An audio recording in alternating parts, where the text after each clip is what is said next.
राम राम सभी भाइयों ने भाई कारतूस चौधरी का। भाइयों ये तो पूछना छोड़ ही दिया के डब्स है या और सब ठीक ठाक। देश की इतनी माड़ी हालत चल रही है भाई, जो नहीं सोचा था वो भी करना पड़ रहा है। जो इंसान सपने में भी सोचता हुआ डरता है।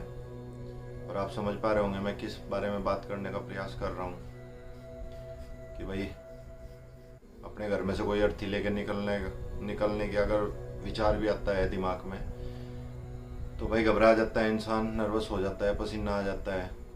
कोई नहीं चाहता उसे अपने घर में से कोई अर्थी उठानी पड़े। पर देश की हालत इतनी नाजुक है कि भाई दुख होता है सोच के भी कि किसी परिवार में कंधा देने के लिए अर्थी को छोटे बच्चे हैं, 11वीं 12वीं में पढ़ने वाले बालक, या कुछ स्थिति तो ऐसी भी आई कि भाई दाग भी जो चिता को दाग दिया जाता है, मुखाग्नि दी जाती है, वो लड़कियों को देनी पड़ रही है क्योंकि घर में कोई लड़का नहीं बचा। गांव में हूँ तो सोचा भाई भाइयों को गांव के हाल बता दूं। जब शहर में होता हूँ भाई शहर की समस्याएं बताता हूँ। अभी गांव में रहना हो रहा है लॉकडाउन की वजह से। तो आज के कुछ इंसिडेंट है, आज विशेष तो ऐसा कुछ है नहीं, लेकिन आज के कुछ इंसिडेंट हैं कि भाई एक तो हमारी दादी 107 साल की हो गई थी, वो आज स्वर्गलोक को सिधार गई। तो उन्हीं के जो क्रियाक्रम थे, क्रियाकलाप थे, उनको पूरा करने में कुछ ऐसे इंसिडेंट हुए कि मन की आप लोगों के साथ साझा करूं। भाई पहले किसी की मृत्यु होती थी प्राकृतिक रूप से या अप्राकृतिक रूप से, तो दूर तक भी खबर ना जाए तो मोहल्ले पड़ोस के इतने लोग हो जाया करते थे कि ऐसा लगता था कि भाई मतलब 50-60 लोग कोई बड़ी बात नहीं थी। भाई जिसको भी पता चलता था, जिसके दरवाजे के सामने से अर्थी निकलती थी, वो एक बार चुपचाप उस भीड़ में से किसी से पूछता, भाई किस कहता है, भाई फलाने कहते हैं, भाई क्या हो गया, भाई ये हो गया। वो कुछ नहीं करता, एक गुस्सा उठाता और पीछे पीछे हो लेता। गुस्सा मतलब उपला। ये सम्मान था। वो जहां से भी अर्थी निकलती, कोई अपने वाहन से आ रहा है, वाहन को साइड में करके उससे उतर जाता और जाती हुई अर्थी को आदरपूर्वक हाथ जोड़ता। पूरे गांव में जब तक शमशान तक पहुंचते, आपने देखा होगा अधिकांशतः जो शमशान होते हैं वो गांव के बाहर ही होते हैं। माफ कीजिएगा, शमशान गांव के बाहर होते हैं। तो घर से अगर 5 लोग भी चले तो शमशान तक पहुंचते पहुंचते कोई बड़ी बात नहीं थी भाई 100, 150, 200 व्यक्ति हो जाए, क्योंकि ये भारतीय समाज में, गांव के समाज में एक सम्मान समझा जाता है कि भाई किसी की अर्थी के पीछे उसे श्रद्धापूर्वक सम्मान देके उसके पीछे जा रहे हैं। अब स्थितियां बदली। अब कोरोना यार जो भी पिसाद है, आर्टिफिशियल हो यानी कृत्रिम हो, किसी के द्वारा जानबूझ के तैयार की गई हो वायरस, या फिर ये प्राकृतिक हो, कहीं ना कहीं है हमारी लापरवाहियों से ही। हम ये सोच के इस चीज को नहीं छोड़ सकते भाई प्रकृति है, ये एक साइकिल चलाती है, वजन कम कर रही है। भाई वजन बढ़ाया भी तो हम ही लोगों ने है ना, वजन बढ़ाया भी तो हम ही लोगों ने है ना। तो उसका जो दोष है वो भी हमें झेलना चाहिए, भुगतना चाहिए, हमारे सिर ही मटा जाना चाहिए। तो भाई आज दादी की मृत्यु हुई। भाई मैं पहली वीडियो में भी शायद जिक्र किया था, पिछले 3 महीने में ये मेरी 7वीं 8वीं शव यात्रा होगी।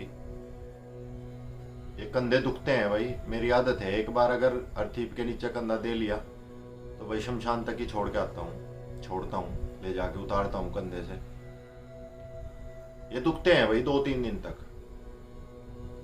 अब कुछ बोलने लगे भाई जवान है, और भाई हमने काम करते हुए देखा है तो कई कई घंटे काम कर देता है।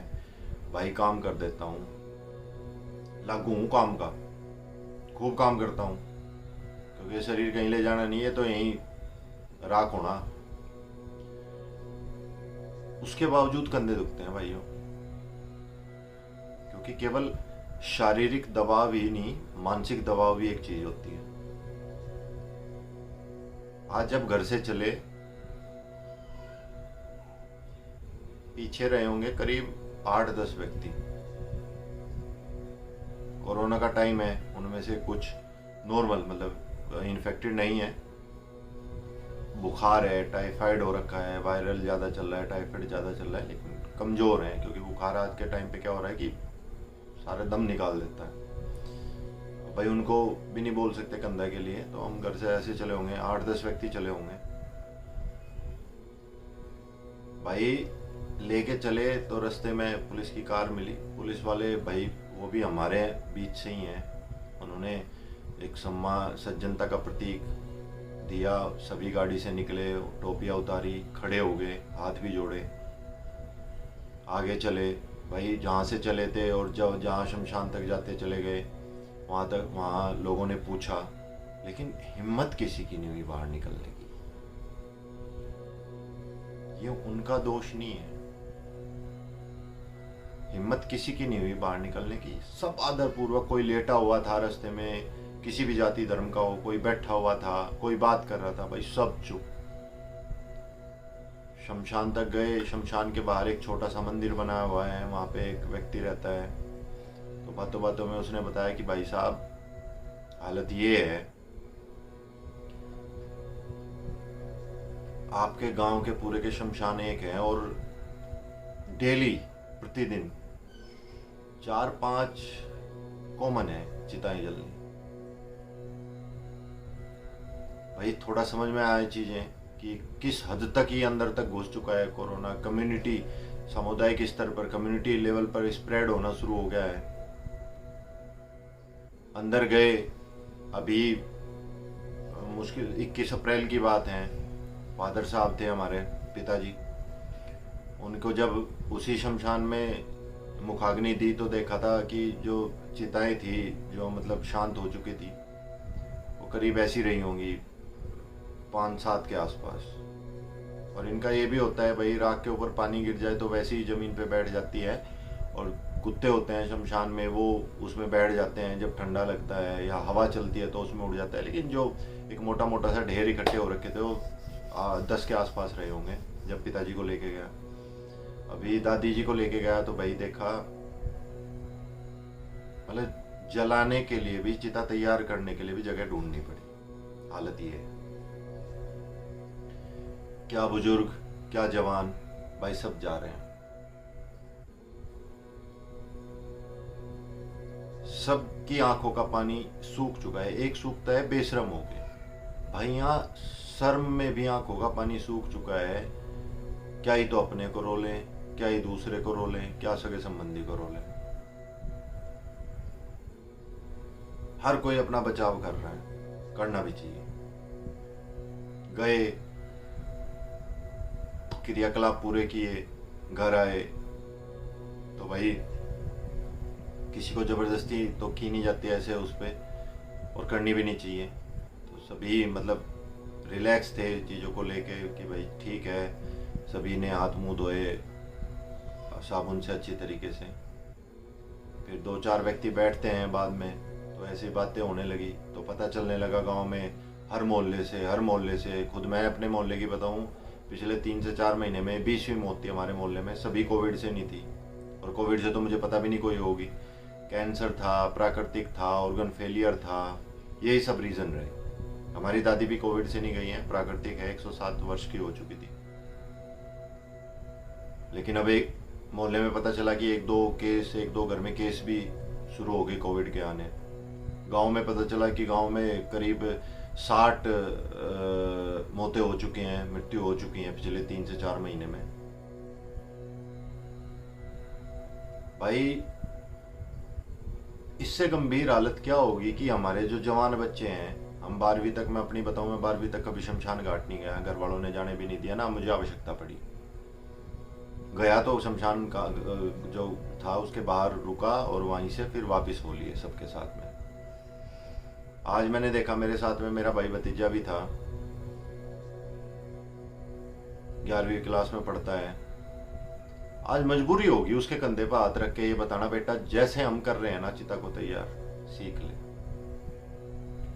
आप समझ सकते हो क्या मानसिकता रही होगी उसके पीछे कि एक बच्चे को ये बोलना पड़ा कि बेटा सीख ले। देखिए, हम समाज में रहते हैं, हमारा फर्ज है, हम भी देख के बड़े होते हैं। एक समय पे मुझे भी नहीं आती थी, लेकिन अब मुझे भी अर्थी तैयार करनी आती है, चिता तैयार करनी आती है। अब जरूरत पड़ गई कि हम अपने बच्चों को भी ये चीज़ें सिखाएं, ताकि हम जो उनसे पहली नस्ल हैं, हमको एक तमीज में एक मुखाग्नि तो प्राप्त हो सके। जी तो बहुत दुख है भाई, जब उसे कहा मैं भाई सीख ले, और वो समझा, उसने बड़ी भीगी आंखों से मेरी तरफ देखा और सर हिला के बोलता है ठीक है चाचा जी। उसे गांठ लगानी सिखाई, कितने गुस्से रखते हैं, 9 रखते हैं, लंबाई में 11 करते हैं, 7 करते हैं, 9 करते हैं भाई, उसे वो सिखाया। किस तरीके से नीचे लकड़ियां रखते हैं वो सिखाई। उसकी आंखों से पानी गिरता रहा, सीखता रहा। अब तो कहना तो नहीं चाहिए, लेकिन कमी है तो वो बतानी भी चाहिए। अब तो हमारे समाज में जिम्मेदार बालक कम ही रह गए भाई, जो अपनी जिम्मेदारी से काम करते हैं, गिने चुने रह गए। एक हमारा टाइम हुआ करता भाई, मस्ती कितनी भी कर लो, जिम्मेदारी का टाइम आया करता, या तो जिम्मेदारी हुआ करती है, हमारी कमर हुआ करती है, और बापू का लठ हुआ करता है, माँ की फूकनी हुआ करती है। अशीद ही टूटा कर रहती भाई। हम ना चाहते हुए भी कभी ऐसा रिस्क मोल नहीं ले सकते थे कि हमें अपनी जिम्मेदारी से पीछे हट जाए, और जिम्मेदारी निभाने के बावजूद टूट जाया करती थी। हमारी हिम्मत को ना हुआ करती कि माँ की या बापू की डबका आंखा उठा कर भी देख। आज तो भाई हालत बहुत खराब है। आज तो बालक भी अंठे हैं, और भाई थारे के मारे भी अंठे हैं। इसमें लकोने वाली क्या बात है, जिम्मेदारी समझने वाले तो बहुत कम रह गए। वो भाई ताना बाना नहीं रहा कि बुजुर्ग के पास बैठ के एक बालक सीखा करता, और वो बालक जब जवान होया करता तो अपनी तनीची पीढ़ी को सिखाया करता। ये तो भाई फोन में घुसे रहे हैं, उस पर अंगली चल रहे हैं, फालतू कोई मतलब नहीं। मूड बतावे हैं, कहला मूड नहीं है अभी। एक हमारा टाइम हुआ करता भाई, माँ ने बोला अरे छोरा, हाँ माँ, कह लेगी अक भाई धूप आ रही भैंस पे, जब पेड्डे नीचे छाँव में बांध दिया, दोपहरी का टाइम हो रहा है, जल जाएगी। अन बोलता धन है भाई। हम भी दिल्ली में नवे नवे पढ़ गए, हमने भी माँ को बोला अरे माँ मूड नहीं है अभी, बाद में चल जा माँ। बनू कहना था, और जाम की जुत्ती पैरा करती मारी माँ। और भाई अशी अशी दर्दी कमर में। वो दिन और आज का दिन भाई मूड का को नहीं पता क्या हो सब मूड। जो कह दिया, सो रहे हो, खा रहे हो, हग रहे हो, कुछ भी कर रहे हो भाई, जिस टाइम कह दिया ना उसी टाइम काम कर दिया।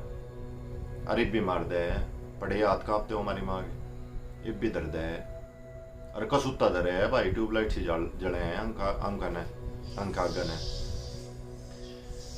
तो भाई टाइम तो इतना बुरा चल रहा है, ये पता चले भाई जी और भी दुख है। ग्लूकोज के इंजेक्शन भर गए, रेमडेसिविर की दवाई बेच दी 50-50 हज़ार रुपए के इंजेक्शन। ऑक्सीजन ब्लैक करके बेच रहे हैं, भरे हुए के पीछे ले रहे हैं, उसमें 10 किलो वाले में 2-2 किलो गैस दे रहे हैं, और आधे तो खाली भी दे रहे हैं भाई। यार भगवान इनको नहीं ठाता, सरकार इनको नहीं पकड़ती। मास्टर क्लास में जब बालक चुप ना होया करते ना, एक बालक उठा करता और ऐसा कसूता तोड़ा करता, दूसरे बालक की हिम्मत को ना पड़ा करती, अब चू भी कर जा। ये सरकार की समझ में क्यों नहीं आती भाई बात, प्रशासन की समझ में क्यों नहीं आती है बात। एक को उठा गए, ऐसा उदाहरण सेट कर दे समाज में कि आदमी की रूह भी काम पे, बोले यू काम नहीं करना। इन तमाड़े लोग नहीं होंगे भाई जो अच्छे टाइम पे, जहाँ एक गरीब अपने गहने गिरवी रख के अपने मानस की जान बचाने के पीछे फिरता हो, और ये लोग साले कुत्ते ऐसा काम करते हो। छो तो घना है भाई, कह तो घनी बूंदी बूंदी सकूँ, पर सोशल मीडिया है भाई, मर्यादा का ध्यान रखना पड़े है। छोटे बालक भी देखे हैं, हमारी माता बहनें भी देखे हैं, बढ़िया को ना कहूँ, पर समझ जियो भाइयों, अशे कुत्ते मानस ठाणे जा भगवान को, राम जी को धरती पता है। और उसमें चाहे कोई भी हो भाई, मेरा सगा भी हो, उसे भी कुत्ता ही कमा अगर साला ऐसा काम करेगा भाई। सरकार के भरोसे मत ना रहियो, आपसदारी में प्लेटफॉर्म पे किसी को जो भी जरूरत है भाई साझा करियो, जरूरत पे एक दूसरे के काम आओ। देखिए अगर किसी को शक होना है, अगर वो 30 मार का है और कुछ लेके जाएगा, देखिए शमशान में जाके एक बार फूकते हैं मुर्दे को देख लियो, कुछ नहीं जाता साथ, सब यहीं रह जा। बस एक चीज जा जिस आदमी बाद में याद करें, बोला भाई इतना बढ़िया मानस था, दिखाड़ी भीड़ में मानस के साथ खड़ा ही रहता। और मैंने बेरा है, कुछ आदमी की बात समझ में नहीं आ, मैं घमंड वाली, रपे वाली, लेके जाने वाली। और भाई तुम इस बात का भी पता कर लो, इस भारत में अब तक, आगे का नहीं पता भाई, अब तक देखा भूखा नहीं मरा कोई। 2 रोटी चाहे वारी मिल गई, पर मिल गई। फिर मेरी समझ में नू नहीं आता, रपे के पीछे मानस बावड़ा हुआ फिर है, और मानस कोई भूल जाए।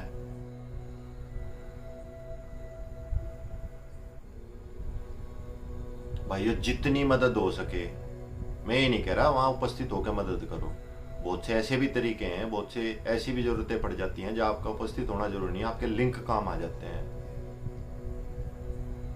भाई अब हमारी एक दोस्त है, उनके घर में एक ट्रेजेडी हुई, तो हमें ऑक्सीजन सिलेंडर की जरूरत पड़ी। भाई आंध्र प्रदेश में पोस्टिंग है, एक बार फोन करा, मगर ऑक्सीजन सिलेंडर चाह है। पर छोरी ने 1 मिनट नहीं लगाई, फोन देकर नो बोली, नंबर देकर इस नंबर पर फोन कर, और भाई ऑक्सीजन सिलेंडर मिलेगा। भाई भगवान का शुक्र है हमें जरूरत नहीं पड़ी, उस समय जरूरत पड़ रही थी क्योंकि ऑक्सीजन लेवल चाचा का थोड़ा नीचे चला गया था 76 पे। जरूरत नहीं पड़ी, पर भाई हिम्मत बनी, आगे बढ़ने की हिम्मत बनी, दूसरे की मदद करने की हिम्मत बनी। मैं तो पहले तो भी करूँ भाई, लेकिन एक हिम्मत चाह है ना मानस को, जब अपने जैसा दिखे है कोई बढ़िया मानस नु जी करे है, बोले इस बढ़िया बने का दिखा। भाई इस वीडियो के माध्यम से मैं उस चोरी का भी, अपने मित्र का भी भाई बहुत बहुत धन्यवाद करूँ। 1 मिनट नहीं लगाई छोरी ने भाई। भाई हम सब एक हैं, हमें सरकार के भरोसे रह नहीं सकते, और हम भी सरकार के भरोसे नहीं थे। ये तो एक आवरण चढ़ा हुआ था, हमें ऐसा लगता था हम सरकार के बिना खत्म है। भाई तुम सरकार होते हुए अब भी खत्म हो। और कोई एक सरकार की बात नहीं कर रहा हूँ, इस देश ने अगर तरक्की की है ना, अपने दम पे की है। और ये जो ये आपको है ना, एम्बुलेंस अपने चंद देता है, सिलेंडर अपने चंद देता है, प्लांट अपने चंद देता है, भाई चंदा कुछ नहीं है रे, लूट का खा गए तम हमें लूट का खा गए। ये चंदा कहाँ था हुआ है, तारे घर में छपे थोड़ी है नोट, हम दे हैं टैक्स के कमा के, हम भारत के लोग। और ये चंदा गेर के उनके जो चापलूस कुत्ते साले जो उनसे फोटो गेर के नुके है ना, बोले देखो यू कर दिया और वो कर दिया, और दूसरे को उसके बदले गाली दे हैं, और तुम भी उन्हीं की डाल के हो। कर्तव्य है यू सरकार का, जिम्मेदारी है सरकार की।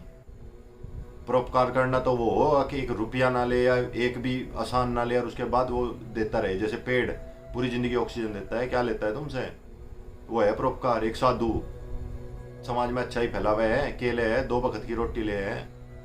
ये लूट का खा गए निकम्मे हमें भाई, इतना इतना रपा ये तनख्वाह में ले रहे हैं, पिलसन में ले रहे हैं। निधि आवे है, निधि का पैसा जनता पे तो जाए टैक्स लग के। तो सालो अपनी अकल सुधार लो, गधो कुत्तो, या अपनी अकल सुधार लो। उनको बढ़िया काम करा और भी करो, तारीफ के पुल बांधे हैं उनके, हर जगह वोट दिखे है साड़ू। भाई माफ करना रे, मुंह तक गाली लिखड़ लाग रही है, माफ करियो भाई। पर यही समय है, आदमी नु कह रहे हैं मौज में नहीं सीखता, दुख में ज्यादा सीखे है। यही समय है, अपने कंधों पे बार उठाओ, एक दूसरे की जितनी मदद हो सके मदद करो।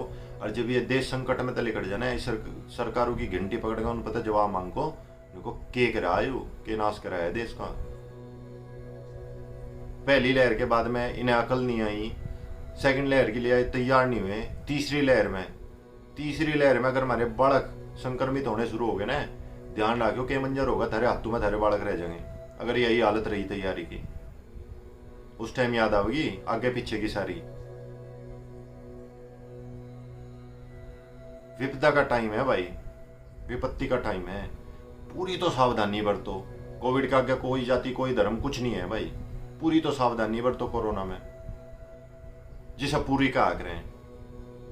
बुजुर्ग हो, जवान हो या बच्चा हो, और भाई स्थिति को जितनी जल्दी हो सके इस चेन को ब्रेक करना भाई। अगर आवश्यकता ना हो घर से बाहर बिल्कुल मत निकलियो, चेन ब्रेक होगी सांस आ जाएगा थोड़ा सा। गांव में घुस चुका, हर गांव की हालत ऐसी हो रखी है, कुछ गाँव में तो बुग्गी में ले जाए हैं, जोटा बुग्गी में गिर के लाश को, कंधे देने वाले नहीं मिल रहे, सबको बता भी नहीं रहे खबर कितने मर लिए। बिहार में भी की खबर देख रहा था मैं, 45 लाश मिली हैं जो लकड़ी के भाव में पानी में फेंक दी गई। उसी पानी को देख लो तुम पियोगे भी प्योरीफाई करके, उसमें नहीं जाएगा वायरस। आज दादी के लिए भाई लकड़ी लेने गया, 900 रुपये क्विंटल लकड़ी मिली है। कफन भी कल लाग रहे हैं कई शहरों में, पुराने कफन चुगवा में हैं, उन्हें पैक करें और उन्हें बेचते हैं। आज अगर देश इस दोराहे पे खड़ा है ना भाइयों, हमारी भी गलती है, हमने सवाल नहीं करे, और सरकारों की गलती है, उन्होंने हमारा बेवकूफ बना के रखा। तो भाइयों आप सभी से निवेदन है, पूरी सावधानी के साथ में, अगर आवश्यकता नहीं है घर से बाहर बिल्कुल मत निकलो। अपना भाप गरारे जो भी डॉक्टर आपको सजेस्ट करे, सुझाव दे भाई वो करो। और जौन सा नुक है रखे हो यू कोविड वोविड भाई, उसे या तो शमशान में हॉस्पिटल के बाहर 10 ही मिनट बैठा दियो ले जाकर घंटी पकड़ के, अड़ाऊ रखियो इतने दरवाजे में, इतने सारी हालत ना समझ ले, और उसके बाद पूछो क्या था। और अपने तो छोटा हो और 2 मारियो लपड़ घने खींच के, और मारने के बाद मैंने कहियो उनको जो कुछ कह दिया वो कर दे। और अपने तो बड़ा हो हथ पकड़ के ले जियो और बैठा दियो शमशान में या हॉस्पिटल में कहीं ले जाकर, अकल ठिकाने ना। चलो कह दिया उनको एक ऑक्सीजन सिलेंडर का इंतजाम कर दे, चलो आई भाई भूल जाएगा आई भाई। भाई पूरी सावधानी रखो, इस चेन को ब्रेक करो भाई। बहुत बुरा हाल हो रखा है गाँव में भी, बहुत बुरा हाल हो रखा है, कुछ के तो टेस्ट भी नहीं हो पा रहे। और भाई मौत तो मौत है, प्राकृतिक हो या प्राकृतिक हो भाई, बाल को लोल मत जान दो। तीसरी लहर भी आवेगी, जब दूसरी बार आ सके, तीसरी बार भी आ सके, चौथी बार भी आ सके, भाई से आन ना दो। ना सो लिया भाई, कांधे दुखे हैं, कांधे दुखे हैं भाई। कोई भूल हुई हो तो उसके लिए माफ करियो। वीडियो अच्छी लग गए तो भाई इसने आगे बढ़ाइयो, और कोई सुझाव हो तो मर्यादित भाषा के साथ में वीडियो के नीचे कमेंट बॉक्स में जरूर दियो। राम राम भाइयों, कारतूस चौधरी का।